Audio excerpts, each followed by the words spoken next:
थे एनएफएल। आज हम देखेंगे wind breaker season 2 episode number 12। Episode के स्टार्ट में दिखाया जाता है उमे मिया ओटो के रेस्टोरेंट से सबके लिए सैंडविच लेके आया होता है। तभी हिरागी बोलता है तभी तुम इसलिए लेट हुए। तो बोलना साथ मुझे लग रहा है यहाँ पे पिकनिक चल रही है। हमें पहले का सीन दिखाया जाता है यहाँ पे कोतवा के रेस्टोरेंट में उमे मिया होता है और यहाँ पे कोतवा एक बॉक्स देती है उमे मिया को और साथ में कॉफी देते हुए बोलती है ये एक इम्पोर्टेंट मीटिंग है इसलिए सब करा मैंने। यहाँ पर सुकी सीधा सबको कॉफी के लिए कप पकड़ा रहा होता है। सुकी इसी तरह से अपने क्लासमेट्स को देखता है उसका तभी दिमाग खराब हो जाता है और अब वो इनको भी कप पकड़ाने लग जाता है। साकुरा देखते से सुकी ने उसे कॉफी नहीं दिया है। साकुरा सुखीदा से बोलता है मेरा कप कहाँ है। यहाँ पे सुखीदा से कप तो देता है लेकिन तोड़ मरोड़ के। साकुरा गुस्से में बोलता तू बाहर मिल। उमे भी कहता सुखीदा ऐसे नहीं करते तुम ऐसा करके कब वेस्ट कर रहे हो। अब सुखीदा उस कप को टिक करके साकुरा को दे देता है। ये देख के उमे भी सुखीदा की तारीफ करता है और कहता तुमने काफी अच्छा काम किया। साकुरा कहता है क्या मजाक चल रहा है यहाँ पर सुखीदा इस्तेमाल करता है साकुरा को चिढ़ाने लग जाता है और यहाँ पर इसकी इस्तेमाल को देख के यहाँ पर साकुरा चिढ़ जाता है। और यहाँ पे हिरागी बोलता है उमे मिया से तुम्हारे लिए खाना लेकर उसके लिए शुक्रिया। तो अब काम की बातें करते हैं। उमे मिया बोलता है तुम सही कह रहे हो। लेकिन यहाँ पे बीच में नीरे उमे मिया से बोलता है आपको तो एक्सप्लेनेशन चाहिए होगी ना। उमे मिया बोलता है इसकी कोई जरूरत नहीं है क्योंकि सुवाकी ने पहले से मुझे सब कुछ बता दिया है। मुझे यही पता चला नागामोटो ने उनकी मदद के लिए रुक दिया करा है और वो भी इन लोगों को। सुवाकी भी इन तीनों को थैंक यू बोलती है लेकिन नीरे से बोलता है इसकी कोई जरूरत नहीं है। नीरे यहाँ पे ये बोलता है उमे मिया हमें यहाँ पे बुलाया क्यों है। यहाँ पे उमे मिया थोड़ी देर चुप रहता है। यहाँ पे उमे मिया साकुरा से बोलता है यामाटो से मिलकर तुम्हें कैसा लगा। साकुरा बोलता है घटिया इंसान है। अब यहाँ पे उमे मिया बोलता है अब उसको साकुरा को ये बात बतानी होगी आखिर बूफरिन बनना कैसे और इसी चीज के लिए उसने सबको यहाँ पर बुलाया है। और यहाँ पे नीरे बोलता है चीज को तो यहाँ पे यही हुआ ये लोग एक साथ कैसे जोड़े इन लोगों ने बूफरिन बनाया। आपको बताने वाला है कि उन लोगों ने बूफरिन कैसे बनाया। अब उमे मिया नीरे से पूछता है वो कितना जानता है बूफरिन के बनने के बारे में। और यहाँ पे नीरे बताना शुरू करता है बूफरिन को कैसे बनाएगा। नीरे बताता है जिस स्कूल में 5 स्टूडेंट ने एडमिशन लिया उस समय बूफरिन ने दूसरे स्कूल से भी बहुत सारी फाइट्स लड़ी। जो 5 स्टूडेंट थे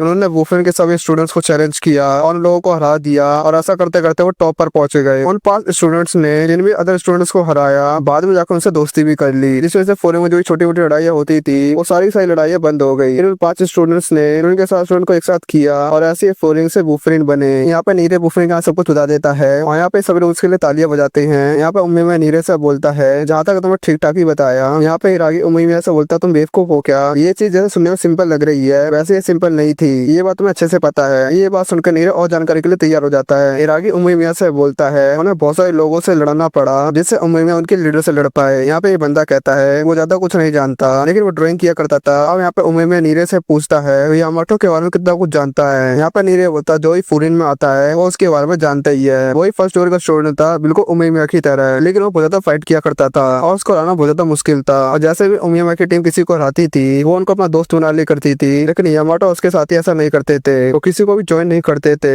यामाटो जिससे ही फाइट करता था उसे बहुत ज्यादा दिक्कतें देता था। ये बात सुनकर साकुरा यहाँ पर थोड़ा सीरियस हो जाता है। फॉरेन जो था वो तो यूनाइट हो गया लेकिन यामाटो उसकी टीम ने फॉरेन को छोड़ दिया। नीरे की बातों को सुनने के बाद उम्मी मिया बोलता है उसने 2 चीजें गलत बताई है और उन 2 चीजों को उसे अभी भी समझना है। ये नहीं था कि वो लोग एंगर से मोटिवेट होते थे और जो कुछ अभी तक उम्मी मिया ने सुना उसका ऐसा लग रहा है कि यामाटो फिर से फॉरेन से फाइट करने आ सकता है। ये सुनकर नीरे कहता है अगर उम्मी मिया उसकी टीम ने पहले भी यामाटो की टीम को पहले भी हरा रखा है तो वो अब भी हरा सकते हैं। ये सुनकर उम्मी मिया बोलता है ये तुम्हारी दूसरी गलती है। इसका सीधा सीधा मतलब ये निकलता है उम्मी मिया उसकी टीम ने कभी भी उसकी टीम को हराया नहीं था। ये सुनकर नीरे थोड़ा शौक होकर पूछता है इसका मतलब ये कि उम्मी मिया उसकी टीम ने कभी भी उनको हराया नहीं था। जैसा कि तुम लोगों को पता उन्हें फॉरेन का इन्हें फाइट किया और दोस्त बनाया और इन लोगों का एक ही गोल है इस जगह को प्रोटेक्ट करना। लेकिन एंडो और उसकी टीम को पुराना फॉरेन नहीं पसंद था। उम्मी मिया बताता उसने उसकी टीम ने उन लोगों से बहुत सारी फाइट की लेकिन फाइट से कोई भी रिजल्ट नहीं निकला। उम्मी मिया बोलता हमने और ही फाइट्स की और भी ज्यादा दोस्त बनाए जिससे फॉरेन चेंज हो गया लेकिन एंडो और उसकी टीम का फॉरेन में कोई भी इंटरेस्ट नहीं रहा और वो लोग फॉरेन छोड़ के चले गए और अब ये बस होता है दोबारा से फॉरेन पे अटैक कर दे। ये सारी बातें सुबह साकुरा बोलता है अगर वो लोग हमारे पास आ गए तो हमारा टाइम बचेगा और जो हम लोगों को करना वो चीज सिंपल है बस हम लोगों को उनको हराना है। अब साकुरा यहाँ पे ये सोचने लगता है उसने एक बार कहा था वो बूफरिन में टॉप स्पोर्ट लेने के लिए फाइट करेगा लेकिन अब उसको अपने दोस्तों को अपनी जगह को प्रोटेक्ट करना है और फॉरेन का काम ही सबको प्रोटेक्ट करना। अब मूवी में साकुरा को कुछ देर देखता है और अब उसको कोतवा की बातें याद लग जाती है। कोतवा बताने लग जाती है साकुरा नाम का एक लड़का आया है ओल्ड फॉरेन के बारे में सुनकर उम्मी में बोला शायद हम दोस्त बन जाए। अब उम्मी में स्माइल करता है और वो साकुरा की बातों पर हंसने लगता है। उम्मी में बोलता उसे अच्छा लगा साकुरा यहाँ पर आया अगर जरूरत पड़ेगी तो मैं तुमको यामाटो के साथ अकेले फाइट करने में छोड़ दूंगा। यामाटो को शुरुआत में उनके साथ फाइट करने में इंटरेस्ट तो नहीं आता लेकिन जब फाइट करना स्टार्ट करता है तो तब वो लोगों को बहुत ज्यादा दिक्कतें देता है। साकुरा बोलता है ऐसी बातों तो बहुत ज्यादा मजा आएगा। उम्मी बोलता मुझे ऐसा तो लगता है यामाटो को मुझसे फाइट करनी है और जब वो फॉरेन में था तो हमारी डायरेक्ट फाइट कभी नहीं हुई। साकुरा कहता तुमने तो कहा फाइट किया करते थे। उम्मी बोलता हाँ मैंने कहा तो था। उम्मी बोलता उस समय एक और बंदा था। साकुरा बोलता क्या मतलब है तुम्हारा मैंने कभी नहीं सुना। उम्मी जिसका बात कर रहा है नीरे बोलता उसको भी कुछ नहीं पता इसके बारे में। उम्मी उमे भी बताता वो बंदा यामाटो से भी बहुत ज्यादा स्ट्रॉन्ग था, और उमे भी बताता था उसको कभी नहीं हरा पाया। नीरे पूछता आखिरकार बंदा है कौन, उमे भी बताता उसका नाम है ताकीसी, और वो पूरे बुफे का सबसे स्ट्रॉन्गेस्ट बंदा था। हमें अगले सीन में यामाटो को दिखाया जाता है। यामाटो देखता है कि यहाँ पर ताकीसी ने किसी बंदे को पेन रखा होता है क्योंकि उसको पटाखे फोड़ने थे। अगले सीन में दिखाया था कि ये बंदा है ताकीसी, जिसके बारे में उमे भी साकुरा को बता रहा था, और ये पूरे बुफे का सबसे स्ट्रॉन्गेस्ट स्टूडेंट। और इसी सीन एपिसोड यहीं पे खत्म हो जाता है। ऐसा लगा आज का एपिसोड कंप्लीट करके जो बताना, और बेल ब्रेकर का लास्ट एपिसोड था। और अगर यहाँ तक वीडियो देख लो चैनल सब्सक्राइब जरूर कर लेना, और मिलता है नेक्स्ट वीडियो में।